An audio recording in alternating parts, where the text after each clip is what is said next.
All right. Hi guys, it's Ian Jameson here. Hopefully you can see and hear us okay. Oh, good to see you. We just had a wee idea to get Matt in front of you. We missed his we missed a chance to put him in front of you when he signed. So we're going to kick off shortly. He'll be with us and start with a question each, and then we'll see what we've got time for. Okay. Thank you very much. Okay. Thanks, Ian. Okay, Matt, you go. Hey guys, if I can just go through the list that we've got. David, I see you first. David Falls, would you like to start? Okay. Hi, Matt. I wonder if you could give us some feedback on your thoughts on the intensity of the Scottish game. You've had the Glasgow Derby and the big matches away at Hearts and Aberdeen, and obviously a last-minute winner against Dundee United with 10 men. Is the intensity and maybe the standard of the Scottish game surprised you? I wouldn't say the standards surprised me too much. I think the intensity of the way we play as a team has probably been the thing I needed to adjust to most. I've come from a team which isn't so much of a non-stop pressing team as such, which we kind of are. So in that sense, I think that's been the biggest transition for me to get used to physically, mostly. In terms of opposition, yeah, I think some games are definitely more intense than others. I think Hearts was really intense just purely because of the atmosphere as well. And things like that have been a bit different. I think fans especially, it's been another massive change for me because we've obviously got 60,000 pretty much every game when I'm used to playing previously in front of a lot less than that. So no, I wouldn't say the overall standard has been something I've felt uncomfortable with. But I think the level of obviously our team, Celtic, is significantly higher, which you'd expect. Cheers. Thanks, David. Hamish? Hi, Matt. Congratulations on the fast start you've made to life at Celtic. I've watched a lot of your interviews, Matt, and something you comment on quite a lot is the playing style and Celtic's playing style being suited to your own playing style. Are you able to expand on that at all? And also, tell me why that's so important to you and tell me why Celtic was so perfect for you. Yeah, I mean, I always said my next move was very important, just being of, my age as well. It's an important time for me to make the right step. So, of course, I had other interests elsewhere, but it wasn't necessarily the right thing for me in terms of my own career. So in that sense, that side of it was a no-brainer. I obviously I've said this before, I spoke with Andrew on the phone. He really explained the style of play to me and where I fit into the system, being one of the eights who can hopefully create and etc. And I think from game one, hopefully that's been easy to see that I fit in quite well. And yeah, I'm someone that just generally likes to play good football, and here's the perfect place to do that. Thanks, Hamish. Cynic? Sorry, I don't know who's on the call. Sorry. Hi, Matt. Lewis from Celtic.co. As a midfielder on this side, how enjoyable is it to be involved in the attacking transitions with the constant movement and rotations? And do you think that'll improve much further in the future with how early you are on your Celtic career?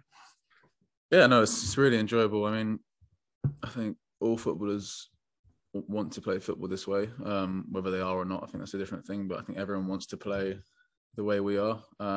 So in that sense, yeah, really enjoyable. Obviously, I get the ball in areas where I feel like I can hurt opposition, whereas, most teams as a midfielder, you might get the ball quite deep where it's quite hard to hurt the opposition. I'm receiving literally close to their goal most of the time, which for me is really enjoyable.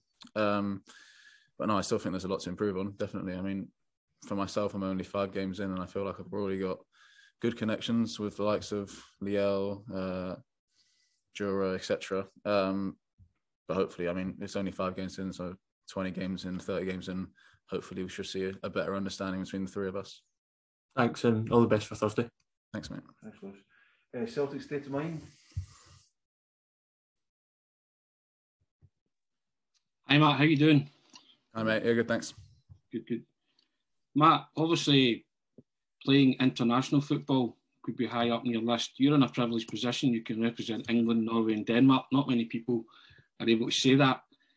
Now, this is a World Cup year.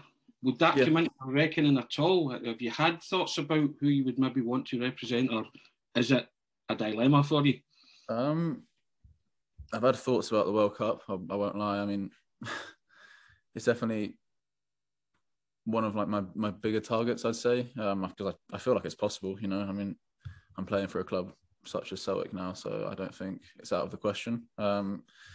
Still a long way to go to be able to get a call up of that magnitude, so we'll see. And yeah, regarding picking a nation, I think it's still really early. I haven't actually played for Denmark yet. I played for England youth teams, but at the same time, I do feel quite Danish. My mum's Danish. I can speak a decent amount. I can understand a very good amount. So in that sense, I don't think it's something that's out of the question at all. And if I did get called up from Denmark, I don't think I'd be saying no. So no, I'm excited to see what happens. But for now, let's just focus on what's in front of me, and then we'll go from there. Good luck with it, and I hope you get what you want out of it, Matt. Thank you, mate. Thanks, Tony. We've got Paul at Celtic Fans TV. Hi, it's Martin representing Celtic Fans TV Martin, today. Hi, Matt. Just not at all. Firstly, just to say, we've been blown away by the start that you've had. What a cauldron for a debut at Tynecastle, but you didn't look out of place. You settled in so quickly, and in the games that you've played in thereafter, you've just looked like an actual. I was particularly impressed with you at Aberdeen, up against our legendary ex-captain Scott Brown. You were very, very good that night. Just interested in not only you, but some of the other big signings that we've brought in recently have hit the ground running so quickly, which is very, very unusual for a new signing to look like they've been there forever. I can only assume that some of that, beyond your core capability, and I know your old manager said great things about you, and we're seeing that, some of that must be down to the manager and the influence and the message from the manager. Interested in what influence does Ange play on yourself and others, making such a solid and impactful start to your career at Celtic? I think the clearness and from the manager side of things has made it really easy for all of us to settle in. I mean, we all know exactly where we're supposed to be and what we're supposed to do, whether it be on or off the ball. So in that sense, I've kind of just gone out onto the pitch full well knowing what I need to do. So from a player's point of view, that's really what you want, because you can just play with freedom from that point on. Obviously, the likes of Rio, Gucci, Dyson have all come in as well and hit the ground running. So that's a really good sign, seeing as they all don't speak much English as well. So I think that really highlights the structure that we have within the team and how clear it is on all of our roles. I'm really enjoying learning new things as well. I think that's one of the most important things. I'm enjoying learning a new formation, a new style of play. Feeling good. Thanks, Martin. Right, thanks, Matt. Thanks. No worries. Andrew. Hi, Andrew. Andrew, you're on the call. Andrew, more than 90 minutes.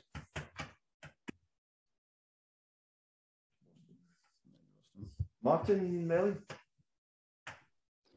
Hi, Matt. You spoke about coming in and only playing the 5 games so far. There's quite a few games left in the season. Have you or the manager set yourself targets for goals and assists? We've already seen you with a few assists and a goal. Now that you're off the mark, have you got a figure in your head? I don't have a set number, no, I will be honest. I think as long as I can perform to a high level, I think the rest will take care of itself. That's kind of my mindset at the moment. I don't want to get too worked up about not scoring or assisting, because I feel like you can have a good game and not score or assist, and you can also have a bad game and maybe score or assist. So I think from that side of things, I'm really just trying to focus on my role within the team every day and trying to help the team as much as I can from that point of view. Obviously, goals and assists are always nice individually, but at the moment we're winning games, and I think that's the most important thing. Top man, thanks a lot. No worries. Thanks, man. Guys at GigPod, are you there on the line? Yep. Hi, Matt. I've read you saying that you saw yourself more as a number 8 player rather than a deep line midfielder. With that in mind, I've also noticed in the games with us that you seem to drift out wide often to help create chances for the team.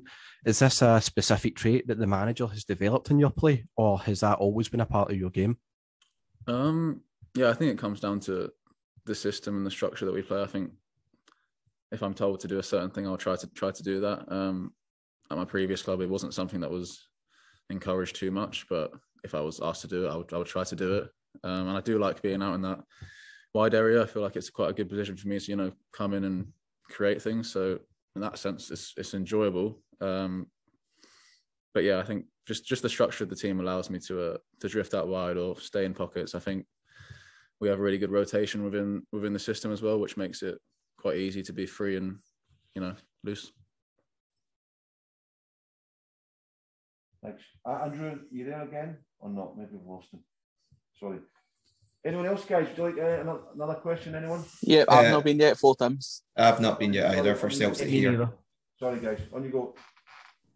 Hey, hi, Matt. So everybody seems to have been impressed by how easily you've fitted into this Celtic team, especially given you joined halfway through the season. What would you put that down to? And has there been anybody in the dressing room or off the field that's particularly helped you settle in at Celtic? Yeah, I don't think it comes down to one individual. I think from the moment I came through the doors, everyone was very welcoming. So from that point, I knew it was going to be quite easy to settle in. Everyone's just genuinely nice people, which makes it easy for me. Of course, I obviously spoke with the manager before I came, which made me excited to join. And then when I got here, honestly, everyone was really welcoming. So I wouldn't say it's one individual. I'd say it's just a whole collective, to be honest. Thanks, Matt. No worries. Great stuff. Anyone else who's not? Hi, gentlemen. Good afternoon, Matt. Thanks for speaking to us. Hope you're enjoying yourself in Glasgow. I am.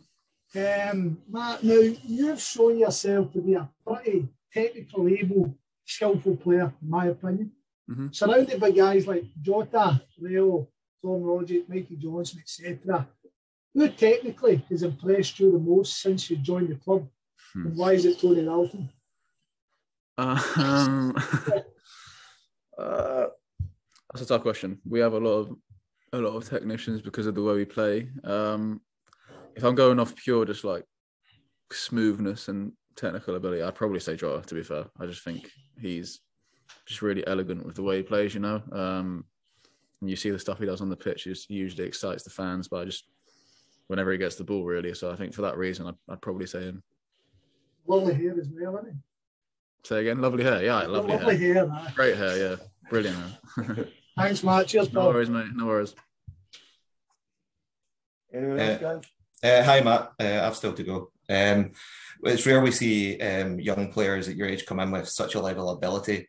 On StatsBomb, you top the ranks and probably most important metrics for midfielders. It makes me kind of ask the question, where do you see yourself? What bits of your game do you actually want to improve? Because from what I look at, you're almost the perfect midfielder already. No, I appreciate that. I don't think I'm anywhere near where I want to be at in terms of individual performances. I'm feeling good. I feel like I'm improving day by day, which is the main thing. But a few years down the line, I've said before, I want to be playing at the highest level I can be. Hopefully that's here, and we're challenging for really big trophies, but we'll see. I try to take it day by day, to be honest. I really want to just push myself every day to reach new levels. And I feel like Celtic is the perfect place to do that. So, yeah. Happy to hear that. Good luck for the rest of your career at Celtic. Thanks, mate. Hi, Matt. It's Paddy from the Celtic Exchange here. So one of the things that I'd obviously seen about your career there is obviously the chance and the huge risk you take with leaving Fulham when offered the deal with themselves there. And I just want to know, what does that say for yourself there? Just the drive and the determination and the patience from yourself, and obviously the time that it's taken from that transition in that summer to then join MK Dons in the following January. What does that say about yourself? And from me looking out, it's an incredible decision to make. And Celtic here are the fortunate ones because of it. But what does that say about yourself as a character and as a person? No, I think at the time it was just me wanting to play football. I think that's what it came down to. That was the main thing. I think I trusted my ability, and I felt like at the time Fulham didn't as much as I did. So that was the main reason I chose to seek elsewhere. Obviously, I was a free agent for quite a long time, maybe a little too long, but at the end of the day, I still felt comfortable. I still felt like it was going to work out just fine. I backed my ability, and I tried to train hard as much as I could over the summer and through those months. And when I signed for MK, I knew that it was the right place for me, just because the style of play was right there as well, and I felt like I could, show what I could do there. And then because I played the amount of games I did there, obviously clubs like Celtic and other ones, they were interested. When I was at Fulham at the time, I'd only played about, I don't know, I'm going to guess like 7 or 8 just competitive games as such. And from an outside point of view, it doesn't look too great. And for myself, I just felt like I needed more experience just playing men's football. And here we are today. So I think it's worked out pretty well, and I always trusted it. Same with me, mate. I think it's worked out well. Great. Thanks very much, Matt. Cheers. Thank you. Thanks a lot. Hi, Matt. Just following on from that last question, it was kind of a similar question. You left Fulham as a free agent in the summer of 2020 as the country was going through the sort of first lockdown. What challenges did you face as an unattached footballer during such an unprecedented period living in? I think the main thing was that a lot of clubs didn't have a lot of money at the time, obviously because of the pandemic. So that made it hard for me to move, sooner rather than later. So in that sense, I knew I'd probably be without a club for a certain amount of time, which was fine. But I would have rather have signed with someone earlier, of course. But no, I was with my ex-girlfriend at the time. We spent a lot of time together, just training in the park. She'd come with me and watch me and stuff like that. So I felt good, I felt in a good mental space, which was important for me at the time, because without a club, you could easily think negatively, etc. But no, I felt good. I was positive, and at the end of the day, I knew it was the right decision in my heart, so I always felt good. Thanks very much, Matt. No worries. Okay, guys, anyone else who's not had a turn? Are we all good? Happy? Anything else? Anyone want to throw another one or not? I've got one for Matt if you can handle another one. I can handle another one, yes, fine. No worries. When you signed, Matt, you mentioned a few former Celtic players that you knew, the likes of Paddy Roberts, and I think Stefan Johansson was another one. Have you had any contact from those guys since you've started playing? From the ones I mentioned, I actually haven't. I've had contacts from, I shouldn't say this, but obviously Russell Martin, who played for Rangers briefly, he contacted me because he was my old coach, and he wished me luck and kind of just explained to me the magnitude of the rivalry between Celtic and Rangers, just really trying to prepare me for what was to come when I came to the city, because obviously before I came here, I didn't know what to expect. I didn't know how passionate fans would be. So now I'm walking down the street and people are beeping their horns and stuff. It's not something I'm used to. So in that sense, he definitely prepared me just for what was to come. But now from those guys you said, I haven't heard much. I'm sure they're all doing well, but nothing from them. Brilliant. All the best, mate. Thanks, mate. Matt, can I ask you as well? You would have played under Peter Grant at Fulham. Now, Granty's not short of a word or two about Celtic. Did he ever speak to you about Celtic? What did he say? And now that you're here, did it measure up to his expectations of Celtic? He didn't speak to me individually about it, but I remember one analysis session where we were just on the computers and we watched an old clip of him scoring for Celtic with I think he had a mullet at the time, so we all obviously found that quite funny. But no, other than that, that's probably the only thing I've seen of him at Celtic. But obviously I saw him celebrating with so much passion, and I think from that video I knew how much it meant to him, which was cool to see. Thanks very much. No worries. Hi, Matt. Just a final quick question from myself. How are you looking forward to your first ever European night at Celtic Park? No, yeah, massively. I'm looking forward to the atmosphere, especially just after the Rangers game a few weeks ago, wherever it was. I think those night games really just emphasise the Celtic Park being like it is. It was such a cool night for me. So I think from that side of things, just the atmosphere and just the whole nighttime life, I think that's what I'm looking forward to most. Yep, looking forward to seeing you play. Thanks, mate. Great. All good, guys. Thank you for your time. Good. Cheers, guys. Cheers, Matt. Good luck on Thursday. In a bit, guys. Thank you. Cheers. Thank you. Right.